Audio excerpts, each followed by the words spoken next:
I signed the death certificate with my own pen. I remember that detail because my hand didn't shake. No hesitation, no second thoughts, just clean, practiced handwriting, the kind you develop after years of night shifts and too many endings. Time of death, 2:17 a.m. The clock on the wall made a soft clicking sound as the second hand moved forward. Somewhere down the corridor, a stretcher rolled past. Someone laughed quietly at the nurse's station. The hospital, indifferent as ever, kept breathing. Inside the room, everything had stopped. The monitor was dark. The alarms were silent. The man on the bed lay still, his chest unmoving beneath the thin blanket. 43 minutes of resuscitation had given us nothing. No pulse, no rhythm, no response. He was gone. Or at least, that was what the rules said. And in medicine, rules matter more than hope. I've been an emergency physician for a long time, long enough to know that death rarely arrives the way people imagine it. There are no dramatic speeches, no final words, no cinematic moments. Most of the time, it arrives quietly after the team has already done everything right. This patient had come in the worst way possible.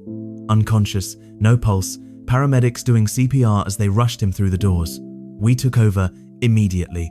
Intubation, medications, defibrillation, again and again.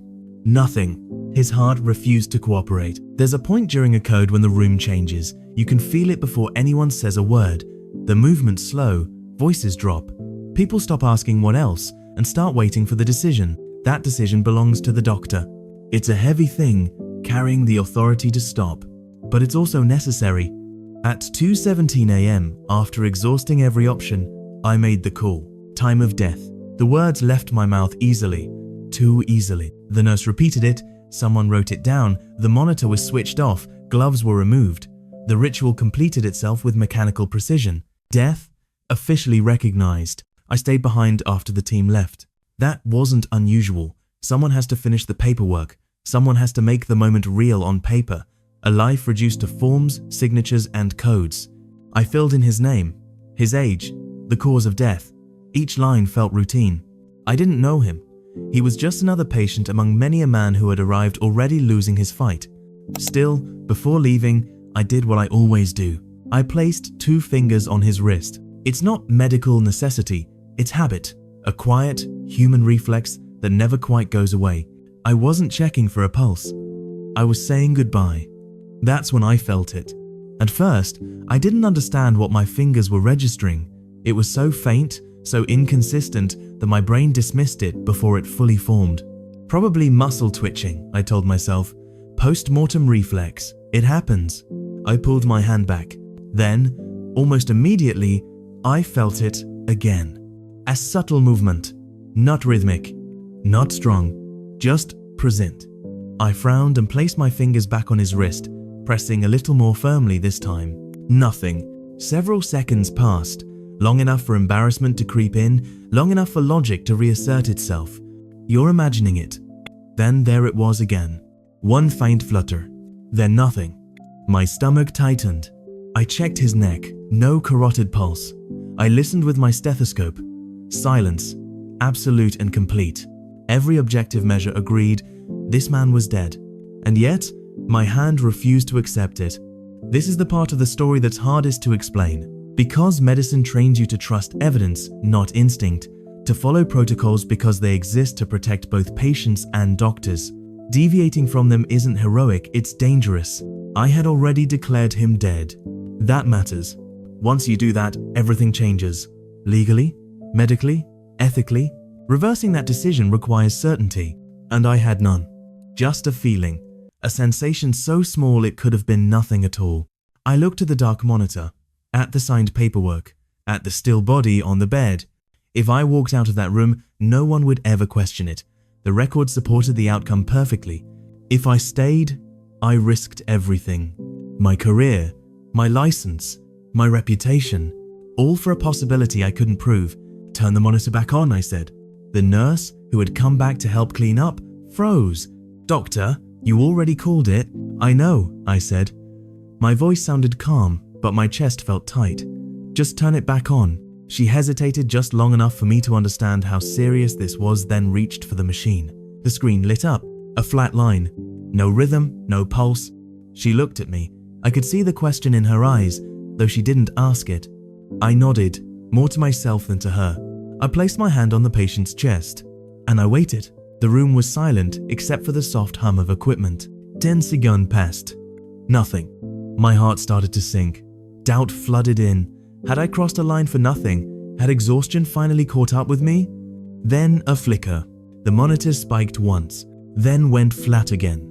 The nurse inhaled sharply. Was that? Again, I whispered. Another spike appeared. Weak, irregular, almost apologetic. That was when fear hit me in full force. Because hope is terrifying when you know how much it can cost. Get the crash cart back, I said. There was no shouting, no dramatic commands, just controlled urgency, the kind that comes when everyone in the room understands that something extraordinary might be happening, or something catastrophic. We were restarting resuscitation on a man who had already been declared dead. If this failed, it wouldn't be remembered as compassion. It would be remembered as a mistake. We moved quickly, efficiently, like people afraid to disturb something fragile. Medications, monitoring, gentle compressions, and then impossibly his heart responded. Not strongly, not steadily, but it responded. A rhythm formed, weak but real. A blood pressure appeared on the screen. Someone whispered, "We have a pulse." No one celebrated, because none of us trusted it yet. As we prepared him for transfer to the ICU, I caught myself staring at his face. He looked the same as he had minutes earlier. Still, pale, silent.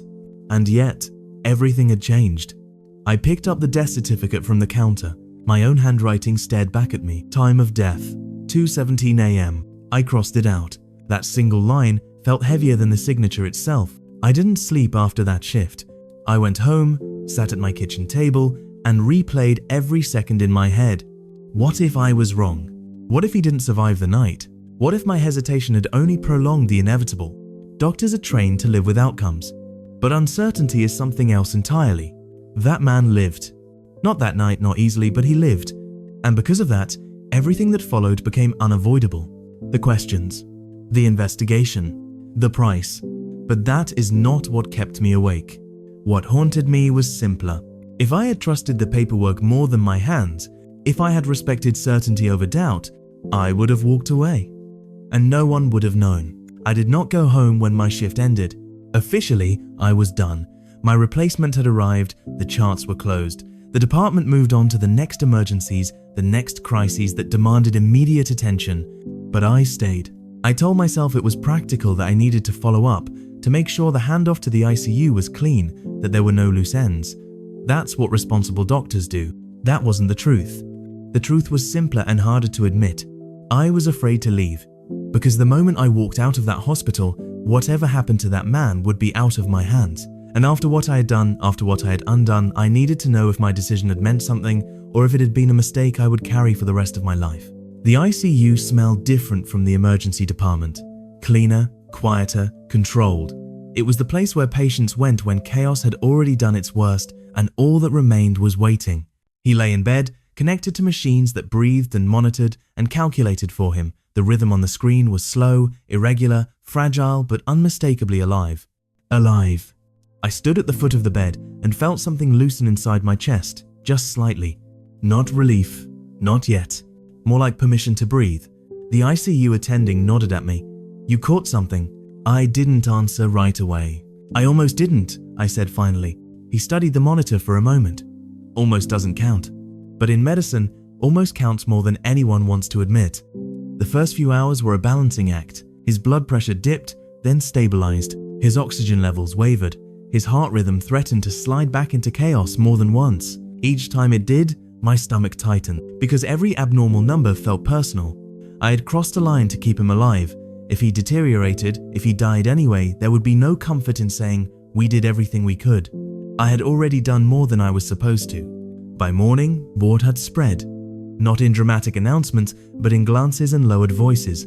Nurses talked. Residents asked careful questions.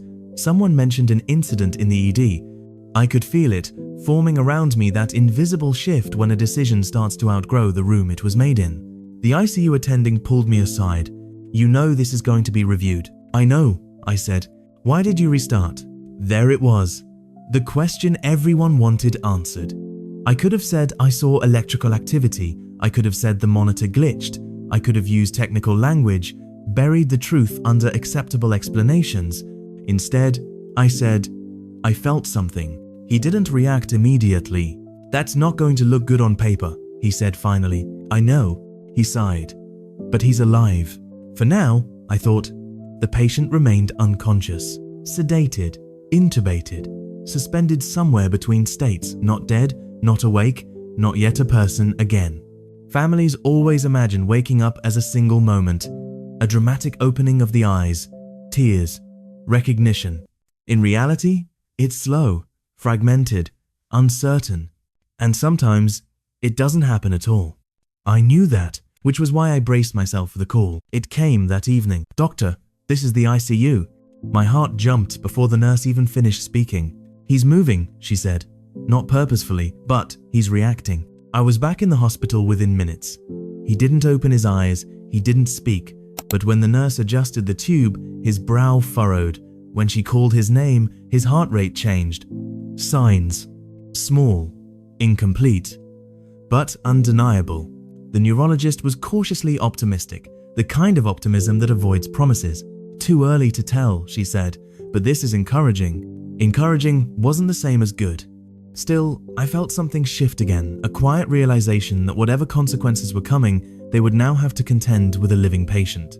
2 days later, he opened his eyes. I wasn't in the room when it happened.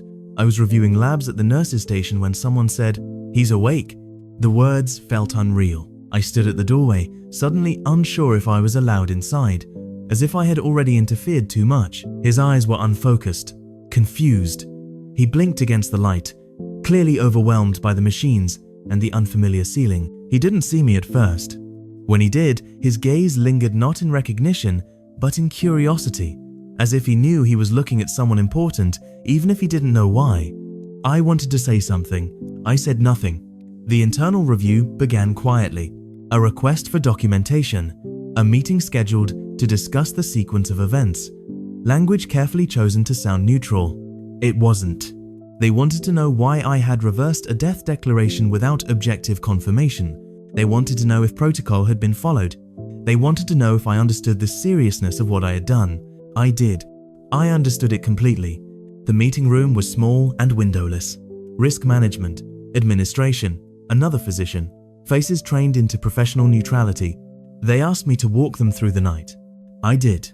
Minute by minute, action by action. When I reached the part where I felt something at the wrist, the room went still. "You felt something," one of them repeated. "Yes."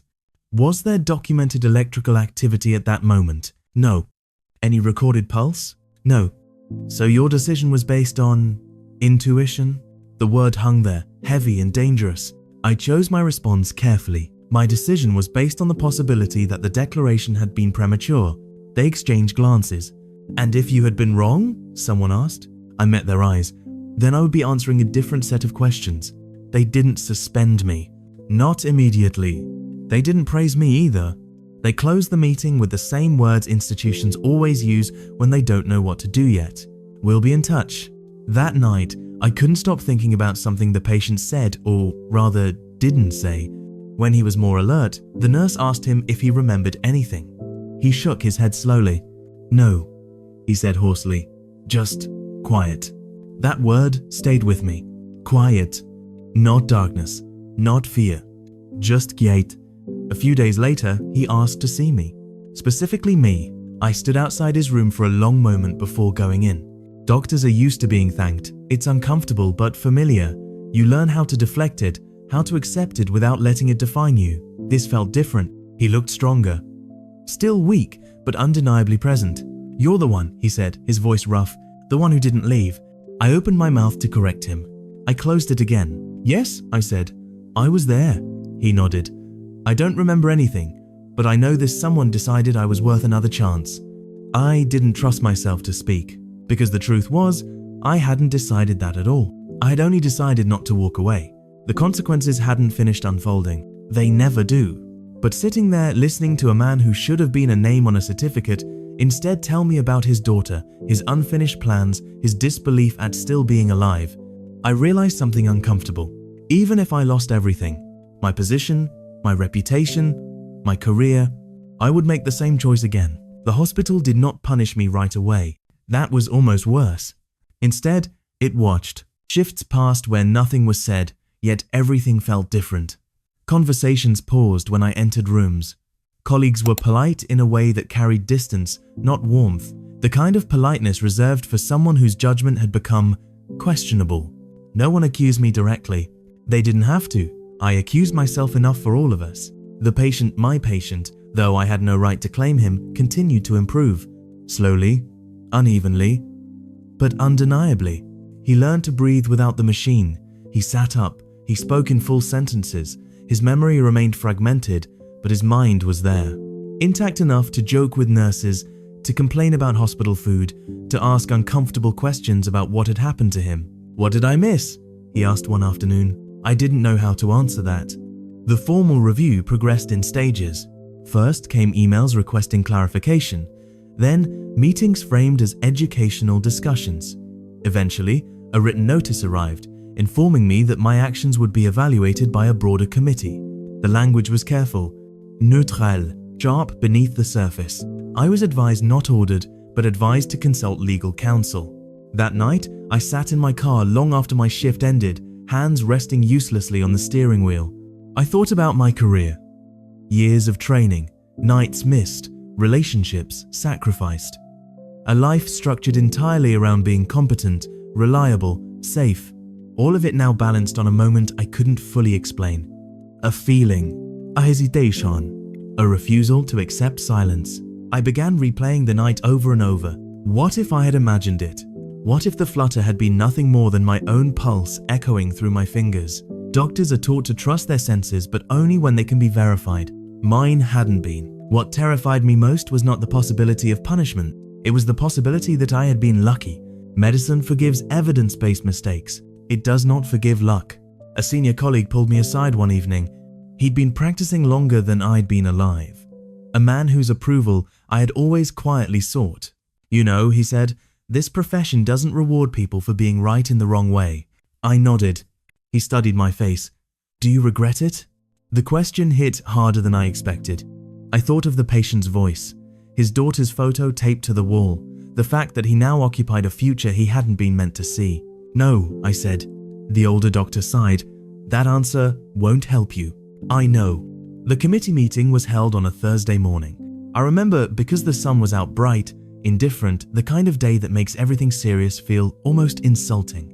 They asked me to describe my reasoning again. I did. They asked why I hadn't requested additional confirmation before rescinding the declaration. I explained the timing, the fragility, the fear that waiting would erase the chance completely. They asked me if I believed my actions should become standard practice. "No," I said immediately. That surprised them. "I don't think what I did should be encouraged," I continued. "I think it should be rare, uncomfortable, questioned. But I also think medicine needs room for doubt." Silence followed. Doubt is not a popular word in rooms built on authority. After the meeting, I was placed on temporary administrative leave. Not a suspension, they emphasized. A precaution. Time to reflect. Time for them to decide. Time that felt like being erased slowly. During that time, the patient was discharged. I wasn't there when he left. I wasn't allowed to be. But he found a way to leave a message. A handwritten note, delivered by a nurse who looked slightly uncomfortable handing it to me. It was simple. "Thank you for staying." That was all. No praise, no miracle language, no exaggeration. Just gratitude for presence. I folded the note carefully and placed it in my pocket. It felt heavier than any award I'd ever received. Being away from the hospital did strange things to my mind. Without constant noise, doubt grew louder. I wondered how many times I had walked away before, how many declarations I had signed that were correct, and how many might have been final simply because I hadn't paused. That line of thinking is dangerous for a doctor. If you question every ending, you become paralyzed. Still, once the question exists, it doesn't disappear. The call came 2 weeks later. I was cleared to return. No formal reprimand, no public acknowledgement. Just a note in my file. A reminder about protocol. A suggestion for additional training. Acquis compromise. The system had decided it could live with what I'd done as long as it didn't become a habit. On my first night back, I stood in the same emergency room. Same monitors, same lights, same smell of disinfectant and exhaustion. A patient coded 2 rooms down. We worked him for 30 minutes. Nothing. When the time came, another doctor made the call. Time of death. I watched as the room emptied, the rituals repeated. I didn't interfere. I didn't feel anything unusual. That mattered too. Later, alone, I realized something that unsettled me. The night of my patient hadn't changed medicine. It had changed me. I was no longer afraid of doubt, but I was also no longer comfortable with certainty. Months later, I ran into the patient by chance. A grocery store, of all places. He looked healthy, ordinary, alive in a way that made my chest tighten unexpectedly. He smiled when he saw me, not with reverence, not with awe, with familiarity. "Doctor," he said, "still listening closely?" I smiled back. "Every day," I said. "I don't tell this story because I want credit. I tell it because medicine is often portrayed as precise, controlled, exact. It isn't. It's practiced by humans, tired, imperfect, frightened humans who stand at the edge of irreversible moments and make decisions with incomplete information. Sometimes, the most important decision is not what you do. It's whether you stay." Years passed. That surprised me more than anything. Not that time moved forward, but that it moved forward normally. The world didn't tilt on its axis because of one decision in a hospital room at 2:17 a.m. The emergency department stayed loud. The night shift stayed long. People kept arriving broken, and sometimes they left whole, sometimes they didn't. And I kept working. What changed was quieter. I learned to pause. Just a second longer than before. Just long enough to be certain that certainty itself wasn't rushing me. The story followed me, though I never told it publicly. Hospitals remember things in fragments. A note in a file, a rumor among staff, a vague reference during training sessions about edge cases and clinical judgment. New residents would occasionally look at me with curiosity, as if trying to reconcile the version they'd heard with the man standing in front of them. I never corrected them. I didn't want to become a lesson. I wanted to remain a doctor. Every now and then, someone would ask carefully, "Would you do it again?" The honest answer took years to settle. At first, I said yes immediately, defensively, as if certainty could protect me retroactively. Later, he hesitated. Now, I answer differently. I hope I never have to, I say, because what people don't understand is this. Moments like that don't feel heroic while you're in them. They feel lonely, heavy, isolating. You don't feel brave. You feel exposed. I never forgot the patient, not because of gratitude or drama, but because he represented a line I had crossed and survived. Once a year or so, I'd receive a brief update, a holiday card, a photo of him with his daughter at some milestone or another. Nothing excessive, nothing sentimental. Just proof of continuity. Proof that life, when allowed, tends to insist on itself. The last time I saw him was unexpected. He was older, of course. So was I. Time had softened his features and sharpened mine. We ran into each other near the hospital entrance. He walked more slowly now, not weak, just aware. We stood there for a moment, two people connected by something neither of us fully owned. "I wanted to tell you something," he said. I waited. "I don't remember being dead," he said. "I don't remember anything dramatic, just a sense that something was unfinished." I nodded. "That might just be how memory works," I said. He smiled. "Maybe, or maybe someone noticed before it was too late." He didn't say you. He didn't need to. That night, I signed another death certificate. Different patient, different circumstances, no doubt this time. I followed every rule. And still, when the room emptied, I placed my fingers on the wrist. Nothing. I waited. Still nothing. Only then did I leave. People ask me what I learned from that night. They expect something profound. A philosophy. A moral. The truth is simpler. Medicine teaches you how to act. Experience teaches you when to stop acting and listen. Not to hope, not to fear, just to listen. I don't believe hearts make decisions. I don't believe in miracles disguised as muscle memory. What I believe in is this. Sometimes life doesn't announce itself loudly. Sometimes it whispers once, maybe twice, and waits to see if anyone is still paying attention. That night, I was. And that is the only reason this story exists at all.